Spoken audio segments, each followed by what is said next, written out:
લડવાની ભૂમિ છે, લડવા જાય. કઈક નાનકડો દીકરો હતો, એની માને એમ કે માં મને મારો બાપ બતાવો, મને મારો બાપ બતાવો. તેથી માં એમ કે છે કે બેટા જેથી સમય આવશે ને તેથી તારો બાપ બતાવજો. એ કે નહીં માં, પણ મારા ભાઈબંધ ભેરું સખા બધા મને એમ કે છે કે બેટા તારો બાપ મરી ગયો છે. માં વાત સાચી છે. તેથી કીધું કે નહીં બેટા, જેથી સમય આવશે ને તેથી તારો બાપ બતાવજો. દીકરાએ બહુ વટ લીધી એટલે એની માં એને આંગળી પકડીને સમુદ્ર કિનારે લઈ ગઈ અને દીકરાને એટલું કીધું કે બેટા નેજવા માંડીના મીટ માંડતો કઈ દેખાય છે? તેથી દીકરાએ કીધું કે માં મને આ ગુગવાટા કરતો સાગર દેખાય છે. એ કે એમ નહીં બેટા, થોડીક મીટ તું આ બાજુ લઈ લે, હવે કઈ દેખાય છે?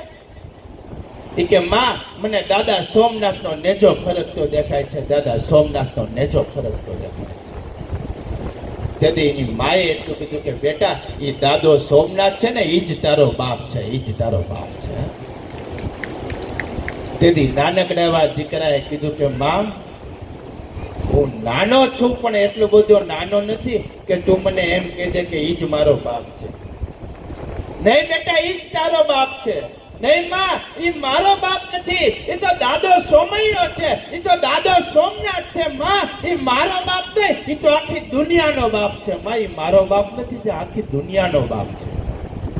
તેથી આ દેશની જનતાએ કીધું હતું કે બેટા તો સાંભળી લે કે ઈ દુનિયાના બાપને જેની જરૂર પડી, કે એ દુનિયાના બાપને જેની જરૂર પડી તેથી દુનિયાના બાપને બચાવવા માટે પોતાના માથાનું બલિદાન આપી દીધું. એ સામે ઊભો ને પાડ્યો, એ હમીરજી ગોહિલ બાપ તારો બાપ છે, એ હમીરજી ગોહિલ તારો બાપ છે. આજે પણ સોમનાથના મંદિરમાં જાઓ તો સોમનાથ દાદાના દર્શન કરીને બહાર નીકળો તો આજે પણ હમીરજી ગોહિલની ખાંભી ખોડાયેલી છે, ઘોડી ઉપર બેઠો છે. એ ભાભીએ મેણું માર્યું તું કે છે કોઈ આપણા વંશમાં મળદ જે દાદા સોમનાથની સખાતે જાય.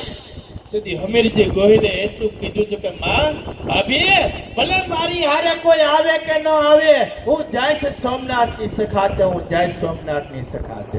અને ઈ હમીરજી ગોહિલ ઈ રણમાં ઉતર્યો અને એનું મસ્તક કપાઈ ગયું અને એનું ધડ ઈ સોમનાથના પટાંગરમાં લડ્યું હતું. અને ત્યારે કવિને લખવું પડ્યું કે ધડ ધીંગાણે જેના માથના મહાણે એના આડિયા થઈને પૂજાવું ગડવૈયા મારે ઠાકોરજી નાથ થાવું, ગડવૈયા મારે ઠાકોરજી નાથ થાવું. આવા મળદો થઈ ગયા એટલે કેવું પડે કે બેટને બાપના, બેટને બાપના મોઢાના ભણ્યા એવા ઘુમડે હાથે રે રંગાવું, ગડવૈયા મારે ઠાકોરજી નાથ થાવું. કે આવા જે મળદના આવા સુરવીરના ગીત છે